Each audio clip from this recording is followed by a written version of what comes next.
오늘 하세나 본문은 열왕기하 13장 1절에서 13절까지의 말씀입니다. 유다 왕 아하시야의 아들 요아스 왕 제23년에 예후의 아들 여호아하스가 이스라엘을 다스리는 왕이 되어 사마리아에서 17해 동안 다스렸다. 그러나 그는 주님 보시기에 악한 행동을 하였고 이스라엘로 죄를 짓게 한 느밧의 아들 여로보암의 죄를 따라가 그 길에서 돌아서지 않았다. 그리하여 주님께서는 이스라엘에게 진노하셔서 시리아의 하사엘 왕의 손에 그들을 넘기시고 계속해서 하사엘의 아들 벤하닷의 손에 넘기셨다. 그러나 여호아하스가 주님께 간절히 용서를 구하니 주님께서 그의 간구를 들어주셨다. 이스라엘이 시리아 왕의 억압으로 고난을 받고 있음을 보셨기 때문이다.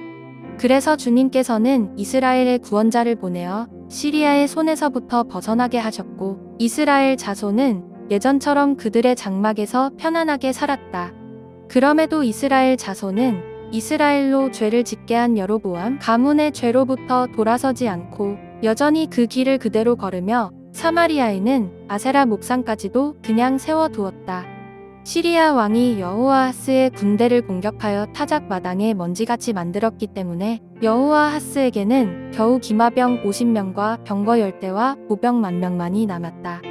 여호아하스의 나머지 행적과 그가 한 모든 일과 그가 누린 권세는 이스라엘 왕 역대지략에 기록되어 있다. 여호아하스가 죽으니 사마리아에 안장하였고 그의 아들 여호아스가 그의 뒤를 이어 왕이 되었다. 유다의 요아스 왕 제37년에 여호아하스의 아들 여호아스가 이스라엘의 왕이 되어 사마리아에서 16해 동안 다스렸다. 그는 주님께서 보시기에 악을 행하였고 이스라엘로 죄를 짓게 한 느밧의 아들 여로보암의 모든 죄로부터 돌아서지 않고 그 길을 그대로 걸었다. 여호아스의 나머지 행적과 그가 한 모든 일, 또 그가 유다 왕 아마샤와 싸운 용맹은 이스라엘 왕 역대지략에 기록되어 있다. 여호아스가 죽으니 이스라엘의 역대 왕들과 함께 사마리아에 안장하였고 여로보암이 그의 뒤를 이어 왕좌에 올랐다. 남유다의 요아스가 왕으로 다스릴 때에 이 북이스라엘은 예후의 아들인 여호아하스가 왕이 되어 이스라엘을 다스렸습니다. 그는 이 자신의 조상 여로보암의 죄를 따라가며 하나님 보시기에 악한 행동을 했어요. 하나님은 그래서 결국 이 시리아를 통해서 그들을 이 징계하기로 결정을 하십니다. 결국 징계를 받아서 여호아하스는 이 고통스러운 시간을 보내게 되고요. 고통을 견디지 못하다가 결국 하나님께 잘못했다고 용서를 구하기 시작했습니다. 우리 하나님 참 모질지 못하셔갖고 이 그들의 부르짖음을 들으셨고 결국 이스라엘 백성을요 시리아의 손에서 벗어나게 해주셨어요. 그런데 이스라엘 백성들은요 이러한 은혜를 입었음에도 불구하고 그들은 여전히 악한 길에서 벗어나지 않았습니다. 그리고 계속해서 하나님의 마음을 아프게 만드는 일을 행했던 것이죠. 결국 북이스라엘은요 이 시리아에 의해서 공격을 당했고 그들은 이 타작마당의 먼지같이 이 심각한 패배를 겪었습니다.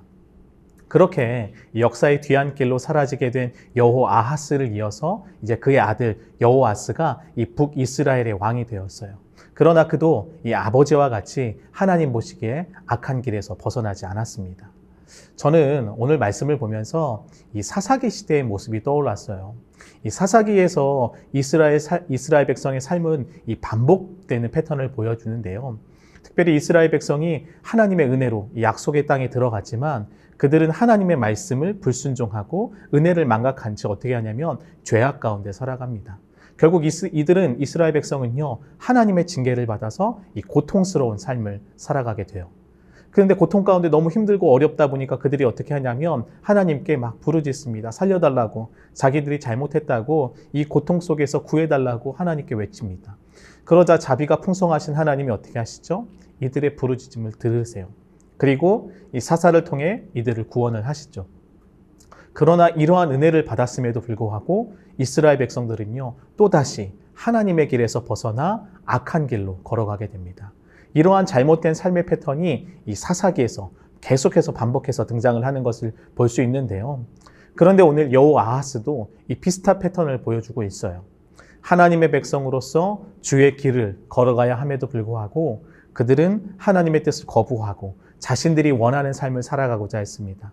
우상을 숭배했고요. 죄악된 삶을 통해서 하나님 보시기에 악한 삶을 살아가게 된 것이죠.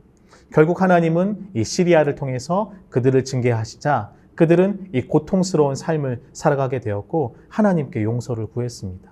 그러나 이 오늘 말씀에서 이러한 은혜를 입었음에도 불구하고 그들은 여전히 아세라 목상을 그냥 세워두고 살았어요. 자신의 잘못된 삶을 청산하기보다는 여전히 하나님과 세상에 양발 걸치기를 하면서 악한 길을 걸어간 것이죠. 성도님들 생각해 보세요. 이 잠시뿐인 뉘우침이 진짜 회개일까요? 그것은 결코 회개라고 말할 수 없어요. 여러분, 회개는요, 삶을 돌이키는 것입니다. 자신이 살아가던 삶의 모습이 잘못되었음을 깨닫고 멈춰서는 것이고요. 그리고 이제는 그 길에서 돌이켜 하나님이 기뻐하시는 길을 걷는 것이 성경은 회개라고 이야기하는 거예요. 인간의 몸을 입고 이 땅에 오신 예수님은요, 이 공생의 사역을 시작하시면서 사람들에게 무엇을 요구하셨냐면 바로 회개하라고 외치셨어요. 여러분, 왜 예수님께서 회개하라고 외치셨을까요? 하나님 나라가 가까이 왔기 때문이죠. 너희가 이 죽음을 향해 걸어가던 삶의 걸음을 제발 멈추고 진정한 생명을 주시는 하나님의 다스림 가운데 살아가라고 예수께서 회개를 선포하신 것입니다. 그래서 우리 예수님은 이 사랑하는 주의 백성들이 이 죄악 가운데 이 멸망당하는 것을 보기 원치 않으셨고요. 그들을 건져내어 구원하시기 위해서 인간의 몸을 입고 이 땅에 오셔서 친히 사랑과 자비를 실천하신 것이죠. 그렇다면 우리는 오늘 말씀 가운데 무엇을 기억하면 좋을까요? 여러분, 먼저 우리는요, 오래 참으시는 하나님의 은혜와 사랑을 기억하면 좋겠습니다. 우리는 하나님이 주인 되시는 삶을 살아간다고 이야기는 하지만 이스라엘 백성처럼 하나님과 세상의 양발을 걸치며 제대로 못 살아갈 때가 많아요. 이러한 우리의 못난 모습에도 불구하고 하나님은요, 오늘도 우리를 오래 참아주시며 인애를 베풀기를 원하고 계시는 것이죠. 그래서 우리는 이 은혜를 기억하며 주 앞에 나아가 회개의 자리로 나아가야 하는 것입니다. 내가 이 결별해야 하는 길이 있다면 과감하게 결별해야 하고요. 심지어 그 길이 나에게 마음의 안정을 주고 나에게 유익을 주었던 길일지라도 하나님 보시기에 잘못된 길이라면 미련 없이 그리고 주저함 없이 우리는 그 길에서 떠나야 합니다. 익숙한 삶과 결별하고 새로운 길을 걸어가는 것이 때로는 불안하고 두려울 수 있지만 그러나 우리에게는 누가 계시냐면 이미 그 새로운 길로 걸어가신 예수 그리스도께서 우리와 함께 하셔서 또한 우리의 친절한 안내자가 되어주셔서 친히 우리 삶을 인도하고 계심을 우리는 믿어야 돼요. 오늘 하루 이 믿음을 가지고 주님이 기뻐하시는 삶의 걸음으로 우리 모두 나아갔으면 좋겠습니다. 오늘의 하시조는 차세대 취학 예함을 위해서 기도하는 것입니다. 예함을 통해서 아이들이 살아계신 하나님을 인격적으로 만나는 시간이 될 수 있도록 함께 기도해 주세요. 오늘의 하시조 함께 하시죠.